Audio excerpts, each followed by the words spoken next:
प्यारे साथियों, starlight classes exam study YouTube channel में आप सभी का हार्दिक स्वागत है। यहाँ पर हम आपको सीटेट एग्ज़ाम 2025 के लिए आने वाले सीटेट एग्ज़ाम के लिए जो दिसंबर में हो सकता है या आपका जनवरी 2025 में हो सकता है, उसके लिए हम आपको साइंस यानी विज्ञान पेपर 2 से संबंधित हमारे पास में ये एनसीईआरटी पर आधारित प्रश्न होंगे जो अभी आपको हम इस क्लास में कराएंगे। ठीक है, ये हमारा क्लास फर्स्ट है और इसमें आपको हम सीटेट के प्रीवियस ईयर क्वेश्चन या सीटेट में पूछे गए महत्वपूर्ण प्रश्नों पर हम चर्चा करेंगे, यानी साइंस के पेपर 2 की हम बात कर रहे हैं। ठीक है, चलिएगा स्टार्ट करते हैं जी पहले प्रश्न से। ठीक है, पहला प्रश्न हमारे पास क्या दिया? पहले प्रश्न में हमें ये बता रखा है कि बताइए कि थर्मोसेटिंग और थर्मोप्लास्टिक बहुलक का उदाहरण क्रम से क्या हो सकता है। ठीक है, पहले पार्ट में यानी पहले ए पार्ट जो दिखा है वो पॉलीस्टाइरीन, पॉलीविनाइल क्लोराइड।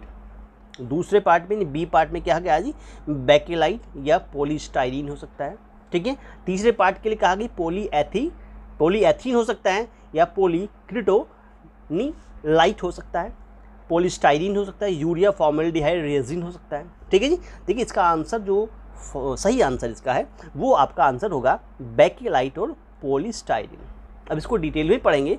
आंसर तो हो गया जी बेकेलाइट और पॉलीस्टाइरीन, ये थर्मोसेटिंग और थर्मोप्लास्टिक के उदाहरण होते हैं। अब इसको डिटेल में हम जानकारी लें, डिटेल में किस तरह से इसको समझेंगे। देखिए एक्सप्लेनेशन किया क्वेश्चन, हर क्वेश्चन का हमने आपको एक्सप्लेनेशन देंगे कि किस तरीके से इस क्वेश्चन को एक्सप्लेन किया जा सकता था। ठीक है, थर्मोसेटिंग के अंदर हमारे पास बेकेलाइट होता है और थर्मोप्लास्टिक के अंदर पॉलीस्टाइरीन होता है। थर्मोप्लास्टिक होते क्या है जी? थर्मोप्लास्टिक को उस बहुलक के रूप में परिभाषित किया जाता है जिसे पिघलाया और लगभग अनिश्चित काल तक पुनः निर्मित किया जा सकता है। ठीक है, ये सभी क्या किसके उदाहरण हैं? ये सभी उदाहरण हमारे पास हो सकते हैं किसके? That is thermoplastic. थर्मोप्लास्टिक के कुछ अधिकांश सामान्यतः प्रकार जैसे आपको पॉलीप्रोपिलीन, पॉलीएथिलीन, पॉलीविनाइल क्लोराइड या पॉलीस्टाइरीन जो यहाँ पर एक उदाहरण के रूप में दिया भी गया था। ठीक है, पॉलीएथाइलीन। इसके बाद आता है आपका टेरेथालेट, जिसको पीईटी बोलते हैं, टेफ्लॉन, नाइलॉन और पॉलीकार्बोनेट आदि उदाहरण जो है वो हमारे थर्मोप्लास्टिक के हो सकते हैं। इसी के साथ में अगर बात करते हैं थर्मोसेटिंग प्लास्टिक की बात करते हैं तो थर्मोसेटिंग प्लास्टिक वह प्लास्टिक है जो अपना आकार बनाए रखता है और नरम नहीं होता है, अर्थात जिस प्लास्टिक को एक बार ढाला जाता है तो उसे गर्म करके नरम नहीं किया जा सकता, उसको आप थर्मोसेटिंग प्लास्टिक कहते हैं। जो हमारे पास प्लास्टिक्स की तुलना में थर्मोसेटिंग प्लास्टिक में एक उच्च गलनांक और तन्य शक्ति होती है। थर्मोप्लास्टिक के सबसे सामान्य प्रकारों में से एक बेकेलाइट है, मेलामाइन है और पॉलिस्टर आदि होते हैं। तो समझ गए होंगे ये किस प्रकार से ये जो आंसर हमने दिया है यहाँ पर, ये जो आंसर हमने दिया है यहाँ पर क्या बेकेलाइट और पॉलीस्टाइरीन, इसका क्या मतलब होगा, इसको डिटेल में एक्सप्लेन कर चुके। चलिए आगे बढ़ते हैं अगले क्वेश्चन में। अगला क्वेश्चन ये कहता है हमारे पास में कि निम्न में से कौन सा विद्युत चुंबकीय तरंग का उदाहरण नहीं है? नहीं है की बात चल रही है, किसकी बात चल रही है? नहीं है की बात चल रही है। क्या एक्स किरण हो सकता है, पराबैंगनी किरणें हो सकती हैं, पराध्वनि तरंगे हो सकती हैं या वाई यानी गामा तरंगे हो सकती हैं। ये गामा किरणें हो सकती हैं। ठीक है, देखिए इसका जो आंसर है वो सी है, पराध्वनि तरंगे। यानी कि ये कहता है ना विद्युत चुंबकीय तरंग का उदाहरण कौन है? दैट इज पराध्वनि तरंगे। अभी इसमें हर एक को डिटेलली हम समझाएंगे। देखिए पॉइंट हमारे पास आता है कि पराध्वनि तरंग होती क्या है? ये तरंगे ध्वनि की चाल से भी तेज होती हैं। एक्सप्लेनेशन कर रहे हैं क्वेश्चन नंबर 2 के आंसर का। जब कोई विमान ध्वनि की चाल से तेज चाल से यात्रा करता है तो विमान ध्वनि अवरोध को तोड़ता है और तेज ध्वनि उत्पन्न करता है, इससे हम ध्वनि बूम भी कहते हैं। ये तो पराध्वनि तरंगे की बात हो गई। अब एक्सरे की बात करें, क्योंकि यहाँ पर एक पॉइंट जो दिया गया वो क्या दिया हुआ है, एक पॉइंट जो दिखा रखा है वो हमारे पास में किसका दिया हुआ है? इट मीन्स एक्स किरण का भी दिया हुआ है। इसका दिया एक्स किरण का दिया हुआ है। तो एक्स किरणें क्या होती हैं? देखो एक्स जो रे होती हैं, तरंगे जो होती हैं, इलेक्ट्रॉनों को त्वरित करके उत्पन्न होती हैं, इलेक्ट्रॉनों को त्वरित करके उत्पन्न होती हैं और इसका उपयोग जो हम करते हैं वो शरीर में हड्डियों और अन्य संरचनाओं के प्रतिबिंबों को देखने के लिए किया जाता है। ये एक्सरे की बात होगी। आगे आता है गामा किरणें क्या होती हैं।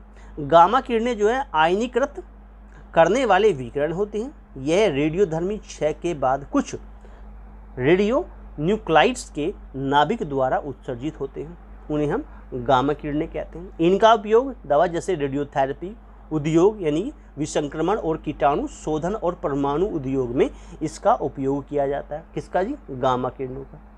पराबैंगनी किरणें क्या होती हैं? पराबैंगनी किरण विकिरण जो हमारे पास होता है वो व्यापक रूप से औद्योगिक प्रक्रियाओं और चिकित्सा और दंत चिकित्सक पद्धतियों में विभिन्न उद्देश्यों जैसे कि बैक्टीरिया को मारना, ठीक है, फ्लोरोसेंट प्रभाव उत्पन्न करना, शाही और रेजिन का इलाज करना, फोटोथेरेपी आपका या सन ट्रेसिंग के लिए उपयोग किया जाता है। ये पराबैंगनी विकिरण की आपकी विशेषताएं हो गई। पराबैंगनी विकिरण क्या होता है ये हमने इसमें एक्सप्लेन कर दिया, तो समझ में आ गया होगा कि किस प्रकार से आप जो है वो बता सकते हैं कि विद्युत चुम्बकीय तरंग का उदाहरण कौन था? पराध्वनि तरंगे। क्लियर हुआ? चलिए आगे चलते हैं, क्वेश्चन नंबर 3 में चलते हैं। क्या कहता है? निम्नलिखित में से कौन ग्रीन हाउस गैस नहीं है? किसकी बात कर रहा है? नहीं है की बात कर। देखिए सभी क्वेश्चन जो लिए गए हैं most important previous year question हैं जो साइंस पेपर 2 में CTET के साइंस पेपर 2 में पूछे गए। क्लियर? अच्छा, कहते हैं कौन ग्रीन हाउस गैस नहीं है?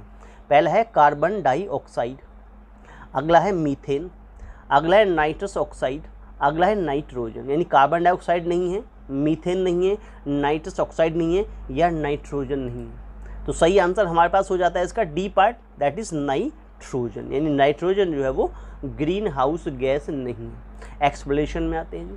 देखो ग्रीन हाउस गैस नाइट्रोजन नहीं है, ये बात सही है, ठीक है। ग्रीन हाउस प्रभाव के लिए जिम्मेदार मुख्य गैसों में कार्बन डाइऑक्साइड है, मीथेन है, नाइट्रस ऑक्साइड है और जल वाष्प, जो सभी प्राकृतिक रूप से होते हैं।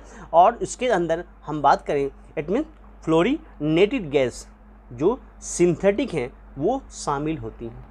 यानी वे गैसें जो वायुमंडल में ऊष्मा को रोक लेती हैं ग्रीन हाउस गैस कहलाती हैं। ये सूर्य के प्रकाश को वातावरण में से गुजरने देते हैं, लेकिन वे उस ऊष्मा को रोकते हैं जो सूर्य का प्रकाश वातावरण को छोड़ने से लाता है। ग्रीन हाउस गैसें सूर्य से आने वाली लघु तरंग जिसको विकिरण कहते हैं के लिए पारदर्शी होती हैं, लेकिन इंफ्रारेड यानी दीर्घ तरंग जिसको विकिरण को पृथ्वी के वायुमंडल से बाहर निकालने से रोक देती हैं। क्लियर हुई बात? कुछ और इंपॉर्टेंट पॉइंट्स हैं इसके साथ साथ में। देखो ग्रीन हाउस गैस पृथ्वी की सतह से उत्सर्जित अव्यक्त विकिरण को अवशोषित करती हैं और इसे वापस पृथ्वी की सतह पर भेज देती हैं। उसके साथ में ये एक टॉपिक यानी इससे भी क्वेश्चन बन सकता है कि हमारे पास में ये आपका 1997 में क्योटो प्रोटोकॉल है। 1997 में क्योटो प्रोटोकॉल संयुक्त राष्ट्र framework convention on climate change जिसको UNFCCC की एक अंतर्राष्ट्रीय संधि भी है जो ग्रीन हाउस गैस उत्सर्जन को कम करने के लिए राज्य दलों को प्रतिबंधित भी करती है। ठीक है, इसी के साथ साथ में ग्रीन जो क्लाइमेट है फंड जिसको बात करें जिसको GCF कहते हैं, दुनिया का सबसे बड़ा समर्पित फंड है जो विकासशील देशों को अपने ग्रीन हाउस गैस उत्सर्जन को कम करने और जलवायु परिवर्तन का जवाब देने की उनकी क्षमता को बढ़ाने में भी मदद करता है। इसे 2010 में संयुक्त राष्ट्र framework convention on climate change यानी UNFCCC द्वारा स्थापित किया गया था। ठीक है, तो ये कुछ एक्सप्लेनेशन थे हमारे ग्रीन हाउस गैस के संबंध में। चलिए आगे बढ़ते हैं। अगला क्वेश्चन क्या कहता है? ये कहता है कि रसोई गैस यानी LPG किसका मिश्रण है? देखो कार्बन मोनोऑक्साइड और कार्बन डाइऑक्साइड का मिश्रण है, ब्यूटेन और प्रोपेन का मिश्रण है, मीथेन और इथेन का मिश्रण है, कार्बन डाइऑक्साइड या ऑक्सीजन का मिश्रण है। ठीक है, तो यहाँ पर आंसर हो जाता है जी नंबर बी पार्ट ब्यूटेन और प्रोपेन का, यानी कि ये पार्ट जो ब्यूटेन और प्रोपेन है ये हमारा राइट आंसर हो जाता है। ब्यूटेन और प्रोपेन का मिश्रण होता है LPG जो गैस होता है रसोई गैस हो जाए वो ब्यूटेन और प्रोपेन का मिश्रण होता है। एक्सप्लेनेशन में देखते हैं जी, जो कि LPG जो होता है ब्यूटेन और प्रोपेन का मिश्रण होता है एलपीजी क्या है? रसोई गैस जो है वो हाइड्रोकार्बन गैसों का एक ज्वलनशील मिश्रण है जिसमें प्रोपेन, ब्यूटेन, आइसोब्यूटेन और 3 एलपीजी गैसों के मिश्रण सम्मिलित होते हैं। एलपीजी जो हमारे पास में है यानी कि जो प्रोपेन और ब्यूटेन बनाने वाले कार्बन और हाइड्रोजन परमाणुओं से बनी होती है, जबकि प्राकृतिक गैस जो लाइटर मीथेन है हमारे पास में सबसे सरल कार्बन और हाइड्रोजन अणुओं से बनी होती है। तरल पेट्रोलियम गैस की खोज जो होती है वो 1912 में की थी। किसने? डॉक्टर वॉल्टर स्नेलिंग ने की थी। डॉक्टर वॉल्टर स्नेलिंग ने की थी। किसकी? तरल पेट्रोलियम गैसों की खोज। जो इससे क्वेश्चन बन सकता है कि तरल पेट्रोलियम गैस की खोज किसने की थी? तो ये खोज की थी 1912 में की थी, डॉक्टर वॉल्टर स्नेलिंग ने की थी। ठीक है, तो ये था हमारा चौथा क्वेश्चन। आगे बढ़ते हैं क्वेश्चन नंबर 5 में। 5वां क्वेश्चन कहता है इट मीन्स ब्रायोफिल्म में प्रजनन डैश होता है।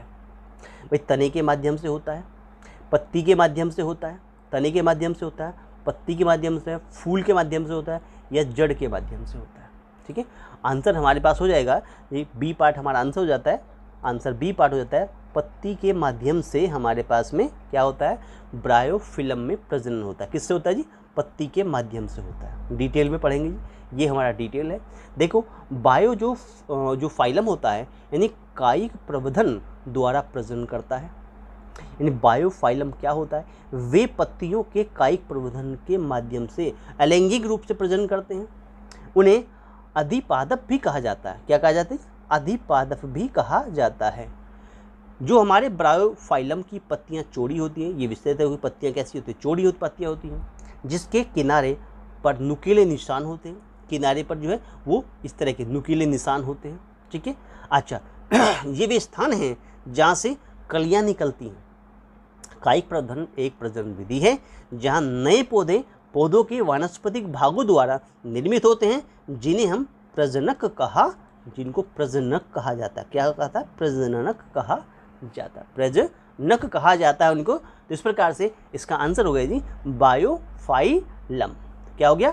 इसका जो आंसर हो गया वो हमारे पास बायोफाइलम में प्रजनन किस प्रकार से होता है जी? पत्तियों के माध्यम से होता है। तो बायो जो फिल्म है हमारे पास में उसकी पूरी एक्सप्लेनेशन हमने यहाँ पर आपको कर दिया। चलिए आगे बढ़ते हैं क्वेश्चन नंबर 6 में। ये कहता है अधिकतम वेधन क्षमता के साथ कौन सा विकिरण होता है? अधिकतम वेधन क्षमता के साथ कौन सा विकिरण होता है? कौन सा होता है? अवरक्त विकिरण होता है, पराबैंगनी विकिरण होता है, एक्स किरणें होती हैं या हमारे पास गामा किरणें होते हैं। आंसर हमारे पास हो जाता है कि डी पार्ट यानी गामा किरणें जो होती हैं, गामा किरणें जो होती है ये हमारा सही आंसर हो जाएगा। गामा किरणें अधिकतम वेधन क्षमता जो होती है किसकी होती है जी? गामा किरणों की होती है। अधिकतम भेदन क्षमता या वेधन क्षमता जो होती है वो किस विकिरण की होती है जी? गामा किरणों की होती है। देख क्या होता है कि सबसे पहले स्टेप में चलते हैं कि विद्युतीय चुंबकीय जो स्पेक्ट्रम है वो क्या कहता है। ये एक रेडियो से गामा विद्युत चुंबकीय तरंगों एवं अनुक्रमित क्रम में विभिन्न तरंगों की एक श्रृंखला का संग्रह होता है। जैसे फॉर्मूला होता है कि जो आवृत्ति होती है वो कितने होती है? प्रकाश का जो गति होता है अपॉन जो हमारे पास में तरंग दैर्ध्य होता है जिसको लैम्डा से यानी कि न्यू से रिप्रेजेंट करते हैं। तो प्रकाश की जो गति होती है c बटे तरंग दैर्ध्य से इसको जो है रिप्रेजेंट कर देते हैं। ठीक है, तो ये हमारी आवृत्ति का फॉर्मूला बन जाता है। एक गामा किरण की जो विशेषता क्या होती है? एक गामा किरण या गामा विकिरण जिसको प्रतीक भी कह सकते हैं परमाणु नाभिक के रेडियोधर्मी क्षय से उत्पन्न विद्युत चुंबकीय विकिरण को भेदता है। यह सबसे निम्न तरंग दैर्ध्य जिसको विद्युतीय चुंबकीय तरंगों के होते हैं, इसलिए उच्चतम फोटोन ऊर्जा भी प्रदान करता है। इसकी विशेषता एक्स किरण की विशेषता देखिए क्या होती है हमारे पास में कि एक्स किरण तब उत्पन्न होते हैं जब कोई उच्च ऊर्जा कणों के साथ बमबारी होती है और फोटोन, इलेक्ट्रॉन तथा आयन जैसे को हम प्रोटॉन कहते हैं वो हो सकते हैं। यह एक आपतित कण एक परमाणु में एक बाधित इलेक्ट्रॉन इसको हम 6 इलेक्ट्रॉन से टकराता है और जो लक्ष्य इलेक्ट्रॉन होता है हमारे पास जो लक्ष्य इलेक्ट्रॉन से टकराता है और लक्ष्य इलेक्ट्रॉन परमाणु के आंतरिक कोश से बहिक्षिप्त हो जाता है। ठीक है, तो ये एक्स किरण की विशेषता थी हमारे पास में। इसके अंदर अब एक पॉइंट आता है कि दृश्य प्रकाश क्या होता है। देखिए, विद्युत चुंबकीय तरंगों के स्पेक्ट्रम में एक हिस्सा जो कि मानव आंख को दिखाई देता है लगभग 390 से 350 नैनोमीटर के बीच होता है। यह दृश्यमान स्पेक्ट्रम में लाल रंग की सबसे लंबी तरंगदैर्घ्य और सबसे कम आवृत्ति होती है। वायलेट में दृश्यमान स्पेक्ट्रम में सबसे छोटी तरंगदैर्घ्य और उच्चतम आवृत्ति भी होती है। उन्हें जो है विप रॉ यानी वायलेट, इंडिगो, नीला, हरा, पीला, नारंगी, लाल, जो वायलेट विवग्योर जो हमारे पास एक तरह से मान के चले कि जो इंद्रधनुष के जो एक तरह से रंग होते हैं उसको आरोही क्रम में तरंगदैर्घ्य के में व्यवस्थित किया गया है। ठीक है, चलिएगा पराबैंगनी की बात करते हैं। पराबैंगनी प्रकाश विद्युत चुंबकीय विकिरण है जो एक तरंगदैर्घ्य की तुलना में 10 नैनोमीटर से लेकर 400 नैनोमीटर के दृश्यमान प्रकाश की तुलना में कम होता है। पराबैंगनी से जैविक पदार्थ पर प्रभाव पड़ सकता है जिससे कैंसर और बहुत कुछ हो सकता है। यानी अधिकांश पराबैंगनी किरणें ऊपरी वायुमंडल जो 15 से 30 किलोमीटर ऊपर में ओजोन के O3 परत द्वारा अवशोषित हो जाता है। ठीक है, तो ये पराबैंगनी हमारे पास विद्युत चुंबकीय विकिरण के बारे में बताया गया था। पराबैंगनी विद्युत हमारे पास चुंबकीय विकिरण क्या होता है, ये यहाँ पर इसका एक्सप्लेनेशन था। ठीक है, आगे बढ़ते हैं जी। 7वां क्वेश्चन क्या कहता है कि एक व्यक्ति का द्रव्यमान पृथ्वी पर 72 किलोग्राम का है। ठीक है, चंद्रमा की सतह पर जी का मान पृथ्वी की सतह पर जी के मान का 1/6 है। ये क्वेश्चन बता रखा। चंद्रमा पर व्यक्ति का द्रव्यमान क्या होगा। देखो, एक पहला प्रश्न कहता है 12 किलोग्राम होगा, दूसरा कहता है 120 किलोग्राम होगा, तीसरा कहता है कि भाई 72 किलोग्राम होगा, चौथा कहता है कि 432 किलोग्राम होगा। आंसर के रूप में देखें तो आंसर इसका हो जाएगा जी 72 किलोग्राम। अब कैसे होगा एक्सप्लेन करेंगे अभी इसको। 72 किलोग्राम इसका आंसर हो जाएगा। कैसे होगा उसको एक्सप्लेन करेंगे हमारे पास में। ठीक है, पहले इसकी थोड़ी सी डिटेल समझते हैं। देखो, गुरुत्वाकर्षण के कारण त्वरण गुरुत्वाकर्षण बल के कारण किसी वस्तु द्वारा प्राप्त त्वरण होता है। गुरुत्वाकर्षण बल किन्हीं दो पिंडों के बीच आकर्षण बल को संदर्भित करता है जो उनके द्रव्यमान के उत्पाद के अनुक्रमानुपाती होता है और उसके बीच की दूरी के वर्ग के व्युत्क्रमानुपाती होती है। ये फॉर्मूला होता है। अच्छा, भार किसी वस्तु पर नीचे की ओर खींचने वाले गुरुत्वाकर्षण बल का माप होता है। चंद्रमा के गुरुत्वाकर्षण के कारण त्वरण पृथ्वी के त्वरण का 6वां भाग होता है। अब दिया ये गया कि हमारे पास मनुष्य का द्रव्यमान तो 72 किलोग्राम। ठीक है, हम जानते हैं कि चंद्रमा पर किसी वस्तु का भार 1/6 गुना पृथ्वी की सतह पर किसी वस्तु का भार होता है।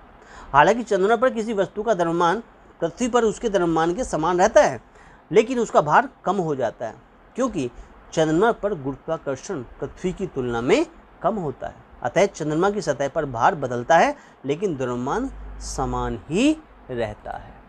ठीक है, इसलिए क्या होता है, द्रव्यमान समान रहता है, इसलिए हमारे पास भार कितना निकल के आ गया, भार कितना आ गया, दैट इज 72/6। ठीक है, तो ये कितना हो गया हमारे पास, जैसे हमने कहा इसके अंदर कि हमारे पास कितना 72 किलोग्राम बन गया। क्या बन गया, 72 किलोग्राम हमारे पास हो गया। हाँ, तो ठीक है, इसकी जरूरत नहीं, 72 किलोग्राम सेम ही रहेगा हमारे पास में, इसकी आवश्यकता नहीं पड़ेगी। ठीक है, अच्छा वो तो इस बात को कह रहा है हमारे पास में यहाँ पर, वो तो इस बात को कह रहा है कि व्यक्ति का द्रव्यमान क्या होगा। ठीक है, द्रव्यमान में चेंज है ही नहीं, द्रव्यमान में चेंज है ही नहीं, हमारा द्रव्यमान तो सेम रहेगा। क्या नहीं, इसमें द्रव्यमान क्या होता है, समान रहता है। क्या कहता है, समान रहता है। तो द्रव्यमान तो क्या हो जाएगा, 72 किलोग्राम ही रहेगा। आगे बढ़ते हैं, क्वेश्चन नंबर 8 क्या कहता है, निम्नलिखित में से कौन सा विटामिन पानी में घुलनशील होता है। पानी में घुलनशील कौन सा होता है, विटामिन ए और डी, विटामिन ई और के, विटामिन बी और सी, या इनमें से कोई नहीं। कौन सा हो जाएगी, पानी में घुलनशील जो विटामिन होता है वो होता है सी पार्ट, आंसर सही हो जाएगा। विटामिन बी और विटामिन सी जो होता है, विटामिन बी और विटामिन सी जो है वो पानी में क्या होता है, घुलनशील होता है। एक्सप्लेनेशन देखिए जी, पानी में घुलनशील विटामिन वे होते हैं जो शरीर के ऊतकों तक ले जाते हैं लेकिन शरीर में जमा नहीं होते हैं। विटामिन सी और विटामिन बी कॉम्प्लेक्स के कुछ रूप पानी में घुलनशील होते हैं। विटामिन होता क्या, देखिए ये कार्बनिक यौगिक होते हैं जो कोई ऊर्जा उत्पन्न नहीं करते लेकिन हमारे शरीर के लिए आवश्यक होते हैं। इन्हें अक्सर आवश्यक महत्वपूर्ण पोषक तत्वों के रूप में माना जाता है क्योंकि ये शरीर के समुचित कार्य के लिए आवश्यक होते हैं। इसका आविष्कार जो होता है F.G. हॉफकिंस द्वारा किया गया था। इस शब्द को जी फंक्स द्वारा गढ़ा गया था। ये हमारा इसमें टेक्निकल पॉइंट है, नहीं आविष्कार किसने किया था उसके बारे में बताया गया।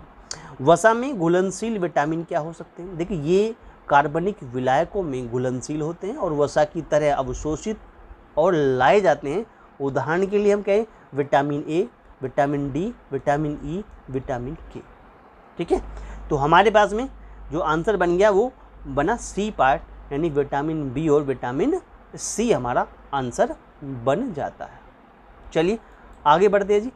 लाइकेन में एक क्लोरोफिल युक्त सहभागी डैश एक साथ रहते हैं। लाइकेन में एक क्लोरोफिल युक्त सहभागी डैश में आ गया, एक साथ रह, डैश आ गया यहाँ पे कि भाई एक साथ रहते हैं। कौन है? शैवाल और कवक रहते हैं, कवक और जीवाणु रहते हैं, शैवाल और जीवाणु रहते हैं, या इनमें से कोई नहीं रहता। इसका आंसर हो जाता है हमारे पास में शैवाल और कवक जो है वो एक साथ लाइकेन में एक क्लोरोफिल युक्त सहभागी जो होते हैं वो शैवाल और कवक होते हैं, यानी पहला पार्ट जो इसका सही आंसर हो जाता है। एक्सप्लेनेशन में देखेंगे जी। देखो लाइकेन क्या चीज़ है? देखो यह शैवाल और कवक के बीच सहजीवी संबंध है। कवक शैवाल को बढ़ने के लिए एक स्थिर सतह प्रदान करता है। शैवाल प्रकाश संश्लेषण के माध्यम से दोनों सहभागी के लिए भोजन का उत्पादन भी करता है। यह पारस्परिक संबंध यानी लाइकेन को चट्टान की सतह और पेड़ की छाल जैसे कठोर वातावरण में जीवित रहने की अनुमति देता है। लाइकेन का कवकीय घटक निम्नलिखित में इसके लिए उत्तरदायी होता है, जैसे नमी बनाए रखना और हानिकारक पराबैंगनी जो किरणें हैं से शैवाल की रक्षा करना। नमी बनाए रखना और हानिकारक पराबैंगनी किरणों से शैवाल की रक्षा भी करना होता है।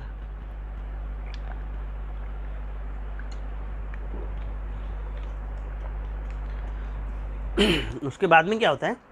शैवाल घटक के लिए आवश्यक ऊर्जा प्रदान करता है, विकास और प्रजनन में भी सहायक है। शैवाल और कवक के बीच एक अनूठा सहजीवन संबंध लाइकेन को पौधों के जीवन के अन्य रूपों से अलग करता है। तो ये लाइकेन के बारे में बताया गया था। ठीक है, चलिए कवक और जीवाणु के बारे में बात करते हैं। कवक और जीवाणु क्या होता है जी? कभी कभी लाइकेन में जीवाणु ही नहीं साइनोबैक्टीरियम भी पाया जाता है। साइनोबैक्टीरिया एक प्रकार के प्रकाश संश्लेषक जीवाणु होते हैं। वे अपने प्रकाश संश्लेषण के उत्पाद के रूप में ऑक्सीजन का उत्पादन करते हैं। ये सबसे पुराने ज्ञात जीवन रूपों में कुछ हैं और लगभग 3 अरब वर्षों से अधिक समय से हैं। इसका मतलब साइनोबैक्टीरिया आमतौर पर निम्न में पाया जाता है, जैसे अलवन, जल, समुद्रीय वातावरण, मिट्टी में और चट्टानों पर पाया जाता है। कौन? कवक और जीवाणु। शैवाल और विषाणु की अगर बात करते हैं तो विषाणु एक परजीवी है और यह आमतौर पर अपने परपोषी पर जीवित रहते हैं। ऐसे कुछ मामले हैं जहां विषाणु शैवालों की रक्षा भी करते हैं, लेकिन यह अभी भी शोध के अधीन है, यानी कि इस पर अभी शोध चल रही है। शैवाल जो है एंटीवायरल यौगिकों का एक उत्पादन कर सकते हैं और उन्हें संक्रमण से बचाने में भी मदद करते हैं। ये शैवाल और जीवाणु के बारे में कुछ पॉइंट थे। ये कवक और जीवाणु के बारे में कुछ पॉइंट्स थे, जो यानी इस तरह से अगर कोई क्वेश्चन में आंसर मतलब क्वेश्चन बनता है तो शैवाल, विषाणु या कवक और जीवाणु से भी आप आंसर दे सकते हैं। ये कुछ थ्योरी है जो महत्वपूर्ण मतलब पॉइंट थे वो हमने यहाँ पर लिखे हैं। चलिए अच्छा, हमारे पास में अगला क्वेश्चन बनता है कि जी वर्गीकरण की 5 जगत प्रणाली के संस्थापक कौन है?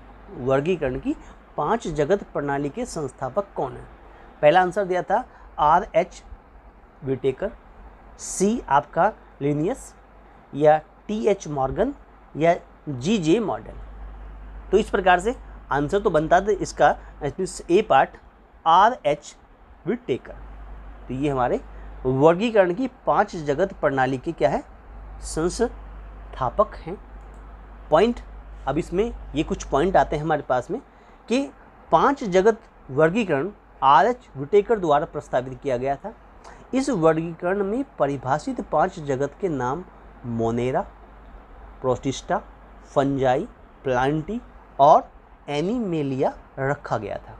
वर्गीकरण का मुख्य आधार कोशिका संरचना था, दैहिक संगठन, पोषण की विधि, प्रजनन और जाति वृत्तीय संबंध थे। कुछ और पॉइंट है, एडिशनल पॉइंट यहाँ पर कि आर.एच. विटेकर 1969 द्वारा 5 जगत प्रणाली प्रस्तावित की गई थी। उनके द्वारा उपयुक्त वर्गीकरण के लिए मुख्य मानदंड क्या थे? कोशिका संरचना थी, दैहिक संगठन था, पोषण की विधि थी, प्रजनन था और जाति वृत्तीय संबंध थे। उनके द्वारा परिभाषित जगत का नाम क्या था? अगर मोनेरा की बात करें, सभी हमारे जो प्रोकैरियोट थे वो सभी मोनेरा के अंदर आते थे। प्रोटिस्टा की बात करें, सभी एक कोशिकीय यूकेरियोट जो थे वो प्रोटिस्टा के अंदर आते। फंजाई कौन थे? वास्तविक कवक थे। प्लांटी कौन थे? सभी बहुकोशिकीय पौधे जो थे वो प्लांटी में रखे गए। उसके बाद में हाँ हमारे पास में एनिमेलिया, सभी जो है हमारे पास में जो एनिमेलिया थे वो क्या थे? इट मीन्स एक तरह से जो एनिमेलिया थे वो सभी के सभी क्या थे? बहुकोशिकीय, सभी के सभी बहुकोशिकीय जंतु थे। सभी जो है बहुकोशिकीय जंतु के रूप में बताए गए थे। चलिएगा, अच्छा ठीक है, तो ये हमारे पास कुछ पॉइंट थे, ये हमारे पास में कुछ पॉइंट्स थे यहाँ पर। ठीक है, तो ये हमारे पास में कुछ इसके पॉइंट बन गए, इंपॉर्टेंट पॉइंट्स थे। ठीक है, जैसे आप यहाँ देख रहे हैं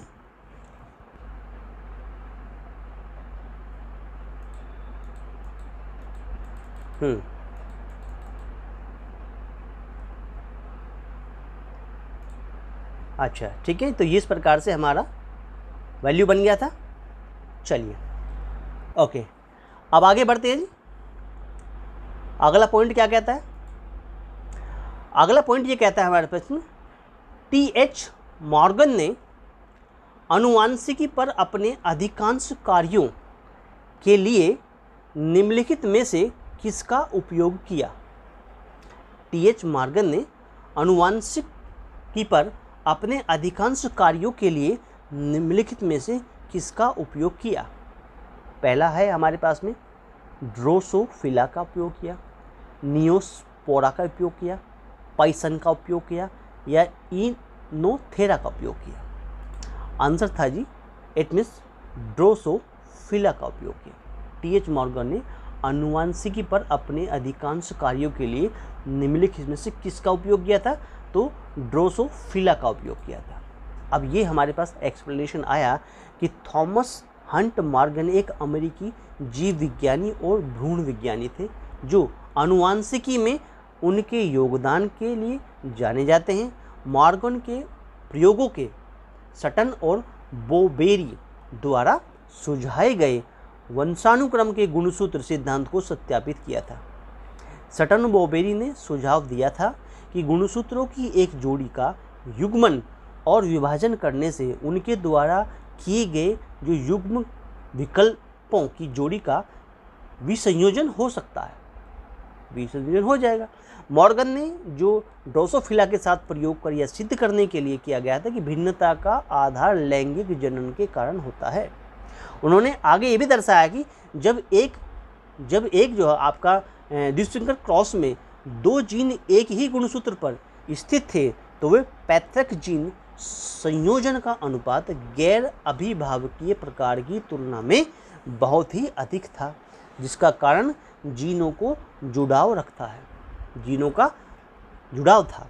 मॉर्गन ने पाया कि कुछ जीन जो थे दृढ़ रूप से जुड़े हुए थे और कुछ स्थिर रूप से जुड़े हुए थे। 1993 में ड्रोसोफिला में वंशानुक्रम संचरण तंत्र की खोज के लिए उन्हें जो है फिजियोलॉजी या हम कह सकते हैं मेडिसिन के लिए नोबेल पुरस्कार भी मिला था। तो ये कुछ पॉइंट्स थे जो थॉमस हंट मॉर्गन के बारे में इट मीन्स महत्वपूर्ण थे, जो बताने आवश्यक थे कि आपको इस तरह से इनका जो नाम था वो कहाँ कहाँ लिया गया, इनके मतलब क्या किन किन चीज़ों में इनको जाना गया। ठीक है, तो ये कुछ पॉइंट्स थे हमारे पास में इस क्वेश्चन के लिए। अगला क्वेश्चन ये कहता है कि वर्ष 1969 में आर.एच. विटेकर द्वारा प्रारंभ में कितने जीव जगत वर्गीकरण प्रस्तावित किए गए थे। ये बहुत ही अच्छे क्वेश्चन हैं जो हमने यहाँ पर आपके लिए हैं।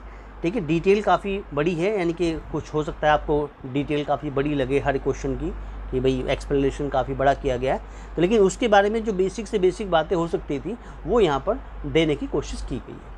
ठीक है, चलिए, तो वर्ष 1969 में R.H. विटेकर द्वारा प्रारंभ में कितने जीव जगत वर्गीकरण प्रस्तावित किए गए थे। देखो जी, पहला आंसर में कि 12 किए गए थे, 3 किए गए थे, 7 किए गए थे या 5 किए गए थे। एक्सप्लेनेशन में जाने से पहले आंसर तो निकल आएगा जी, आंसर तो होगा 5 कि भाई 5 किए गए थे, वर्गीकरण जो है वो 5 किए गए थे। अब वो कौन कौन से थे वो यहाँ पर बताते हैं। प्रारंभ में वर्ष 1969 में R.H. विटेकर द्वारा 5 जीव जगत वर्गीकरणों की संख्या प्रस्तावित की गई थी। कुछ पॉइंट कहते हैं कि R.H. विटेकर ने सभी जीवित जीवों को निम्नलिखित विशेषताओं के आधार पर 5 जीव जगत में विभाजित किया कि कोशिका जो संरचनाओं की जटिलता को, शरीर संरचनाओं की जटिलता के लिए, पोषण प्राप्त करने की विधि क्या हो सकती है, पारिस्थितिक जीवन शैली क्या हो सकती है, या फाइलोजेनेटिक संबंध क्या हो सकते हैं। उनके द्वारा प्रस्तावित 5 जीव जगत क्या थे। एक तो था किंगडम मोनेरा, जिन्हें प्रोकैरियोट्स शामिल थे जिसके अंदर। एक था किंगडम प्रोटिस्टा, जिसमें एक कोशिकीय यूकेरियोट्स शामिल थे। कवक, यानी कि किंगडम कवक, जिसमें कवक ही शामिल थे। प्लांटे, जिसमें बहुकोशिकीय यूकेरियोटिस पौधे शामिल थे। अगला था एनिमेलिया, जिसमें बहुकोशिकीय जानवर शामिल थे। ऐसे वैज्ञानिक जिन्होंने वर्गीकरण की एक व्यापक पद्धति की कोशिश की, उन्हें जो है रॉबर्ट विटेकर, उसके साथ में हमारे अर्नस्ट हैकेल और कार्ल वॉइस शामिल हैं। इनमें से जो रॉबर्ट विटेकर की सुझाई गई 5 किंगडम प्लांट है सबसे अलग हैं और आमतौर पर इसका इस्तेमाल किया जाता है। तो ये हमारे पास H.R. विटेकर द्वारा 5 जीव जगत के जो वर्गीकरण थे, यानी बायोलॉजी क्वेश्चन एक्चुअल में, ठीक है, बायोलॉजी थ्योरेटिकल होती है एक्चुअल में, तो थ्योरेटिकल चीज़ें जो इसके अंदर हो सकती थी वो हमने आपको एक्सप्लेन करने की पूरी कोशिश की है। ठीक है, अच्छा प्यारे साथियों, अगर वीडियो अच्छा लग रहा हो तो वीडियो को लाइक ज़रूर कर देना। ठीक है, अपने दोस्तों में शेयर जरूर कर देना, और आपका अपना चैनल है starlet classes exam study YouTube channel, उसे सब्सक्राइब जरूर कर लेना, बेल आइकन को प्रेस कर लीजिएगा, जिससे आने वाली वीडियो का नोटिफिकेशन सबसे पहले आपको प्राप्त हो।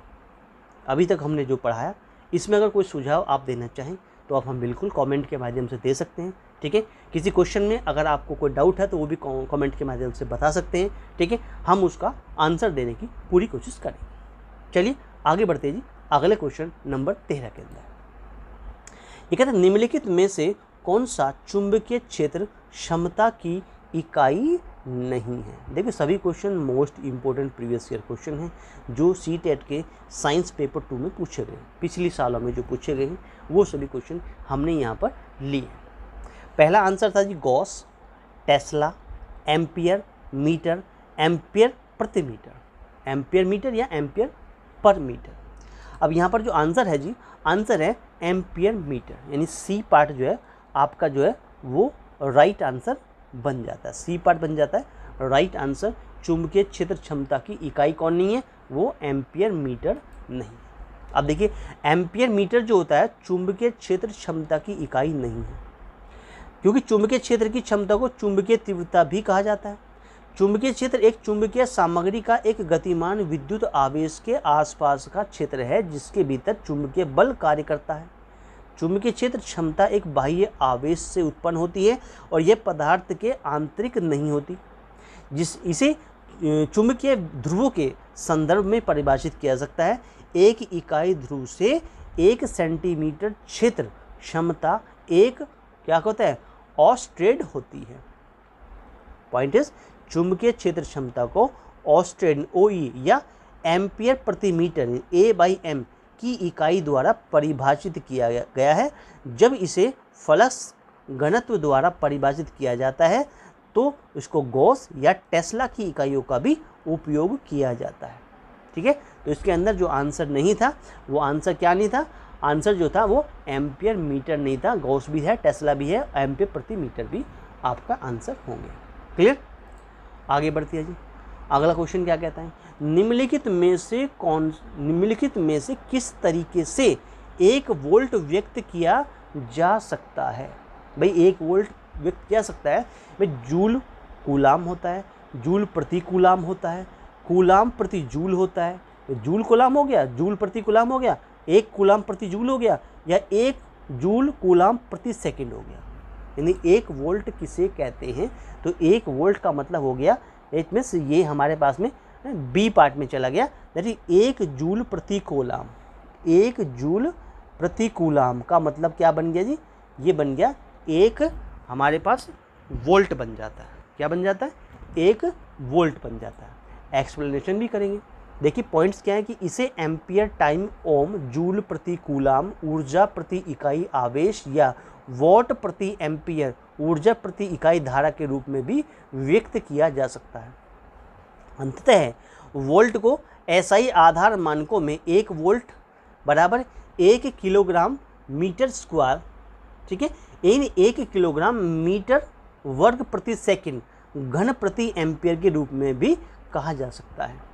कुछ पॉइंट्स हमारे पास यहाँ भी हैं कि वोल्टेज का एसआई जो मात्रक होता है, वोल्टेज की अभिव्यक्ति के लिए उपयोग की जाने वाली माप की मानक इकाई वोल्ट होता है, जिसे हम V के द्वारा दर्शाते हैं। हालांकि वोल्ट विद्युत विभव या विद्युत वाहक बल का व्युत्क्रम यानी एसआई मात्रक भी है। इस कारण से वोल्ट को कई तरीकों से परिभाषित किया जा सकता है। यानी वोल्ट को एक तार के साथ विद्युत विभव के रूप में भी परिभाषित किया जा सकता है। जब 1 एम्पियर का विद्युत धारा 1 वाट यानी कि W शक्ति होता है, तो W बराबर जूल पर सेकंड को नष्ट कर देता है, इसलिए W वाट बटे एम्पियर के रूप में लिखा जाता है। V = W/A हो जाता है। समझिए, ये क्वेश्चन नंबर 14 का एक्सप्लेनेशन था। आगे चलते हैं जी, क्वेश्चन नंबर 15 क्या कहता है। देखिए, निम्नलिखित में से किस भौतिक राशि का एसआई मात्रक न्यूटन मीटर है। बल का है, बल आघूर्ण का है, शक्ति का है, या त्वरण का है। ठीक है, आंसर देख लेते हैं जी। आंसर है बल आघूर्ण। बल आघूर्ण मतलब बी पार्ट जो है वो राइट आंसर बन गया। बल आघूर्ण जो है हमारा भौतिक राशि न्यूटन मीटर का क्या होता है, एसआई मात्रक होता है।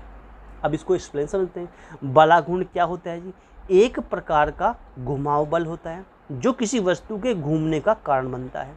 बलाघूर्ण बल को वह माप है, बलाघूर्ण बल की वह माप है जो किसी वस्तु को घुमाने का कारण बन सकता है, उसे बल का आघूर्ण भी कहा जाता है। बल आघूर्ण यानी बल जो फोर्स और घूर्णन बिंदु एस से बल की लंबवत दूरी का गुणनफल होता है। जैसे यहाँ पर ये दिखा रखा है, इस प्रकार से ये हमारे पास लिखा जाएगा।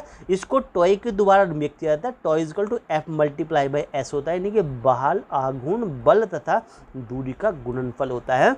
एसआई मात्रक निम्न होगा कि टॉय = F/S होगा, बल का तो हो गया न्यूटन, Fs का हो गया मीटर, तो न्यूटन मीटर हमारा एसआई मात्रक हो गया। एसआई मात्रक होगा न्यूटन मीटर। कुछ मात्रक दिखा रखे हैं, कुछ ऐसा ही मात्रक है जो लंबाई का मीटर होता है जी, द्रव्यमान का किलोग्राम होता है, समय का सेकंड होता है, बल का किलोग्राम मीटर पर सेकंड होता है या न्यूटन होता है, विद्युत धारा का एम्पियर, दाब का पास्कल, त्वरण का मीटर पर सेकंड स्क्वायर, तापमान का केल्विन, तीव्रता का कैंडेला, श्वेत प्रेरक का हेनरी, शक्ति का वाट या जूल पर सेकंड, या पदार्थ की मात्रा को हम मोल में रिप्रेजेंट करते हैं। तो ये हमारे पास में 15 क्वेश्चन थे, 15 क्वेश्चन थे। ठीक है, वो 15 क्वेश्चन हमने आपको पढ़ा दिए। ठीक है, चलिएगा। देखिए, वीडियो आपको अच्छा लगा मेरे साथियों तो वीडियो को लाइक कर दीजिएगा, अपने दोस्तों में शेयर कर दीजिएगा। आपका अपना चैनल है starlight classes exam study YouTube channel है, चैनल को सब्सक्राइब कर लीजिएगा। ठीक है, बेल आइकन को प्रेस कर लीजिएगा। ठीक है, जिससे आने वाली वीडियो का नोटिफिकेशन सबसे पहले आपको प्राप्त हो। ठीक है, वीडियो को लाइक कर दीजिए, अपने दोस्तों में शेयर कर लीजिएगा, चैनल को सब्सक्राइब कर लीजिए, बेल आइकन को प्रेस कर लीजिए, जिससे आने वाली वीडियो का नोटिफिकेशन सबसे पहले आपको प्राप्त हो। ठीक है दोस्तों, थैंक यू फॉर दिस कि आपने अपना इतना कीमती समय दिया हमें। ठीक है, आने वाली वीडियो में साइंस के और अच्छे क्वेश्चन लेकर के अगली वीडियो में आपके साथ फिर उपस्थित होते हैं। तब तक के लिए धन्यवाद। थैंक यू दोस्तों, थैंक यू।